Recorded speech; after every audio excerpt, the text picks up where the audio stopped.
Vous avez porté plainte contre X récemment à Chambéry.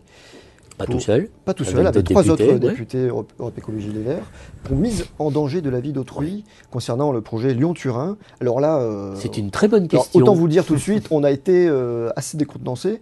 Ah bon? On sent un coup de provoque, quelque part. Mais certainement pas. D'abord, c'est pas de la provoque, parce que je vous rappelle quand même que ce projet de ligne Lyon-Turin, il ne date pas d'aujourd'hui. Que dans la vallée alpine des Alpes d'Italie, dans la vallée alpine d'Italie, ça fait 20 ans qu'ils se battent contre ce projet. Que Lyon-Turin n'a pas été abandonné par les investissements d'avenir qui ont été présentés au mois de juillet. D'ailleurs, dans ces investissements d'avenir qui étaient présentés comme un outil de la transition écologique, le gouvernement s'est empressé, par exemple, par rapport au rapport Mobilité 21 sur les transports, de choisir l'hypothèse 2, c'est-à-dire celle qui fait encore la place belle à des infrastructures autoroutières comme le Lyon-Saint-Étienne et puis à quelques contournements de villes qui répondent aux exigences de quelques barons socialistes. Vous voyez ce que je veux dire?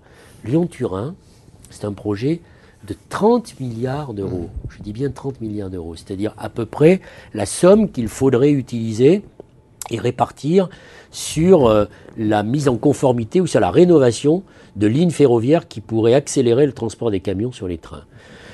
Aujourd'hui, il y a une ligne.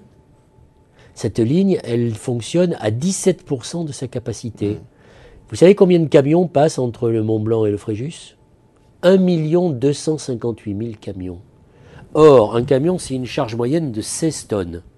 Donc, si on rattrape le différentiel entre 17% et 100%, c'est-à-dire qu'on met aux normes, qu'on modernise la ligne actuelle, plutôt que de se lancer dans ce projet pharaonique du Lyon-Turin, on pourrait très vite mettre 1 million de camions sur les trains. Et pourquoi nous avons porté plainte avec le collectif qui se bat? Parce que nous avons lu le rapport du Comité international contre le cancer et le rapport de l'OMS de juin 2012 qui dit que les particules de diesel, ça provoque la mort prématurée de 12 000 personnes par an. Vous savez qu'on va vous reprocher qu'à long terme, ce projet est au contraire vise au contraire à... Mais non, c'est une erreur de croire ça, comme c'était une erreur de croire que le canal Rhin-Rhône réglerait tout. Il fallait faire des travaux gigantesques.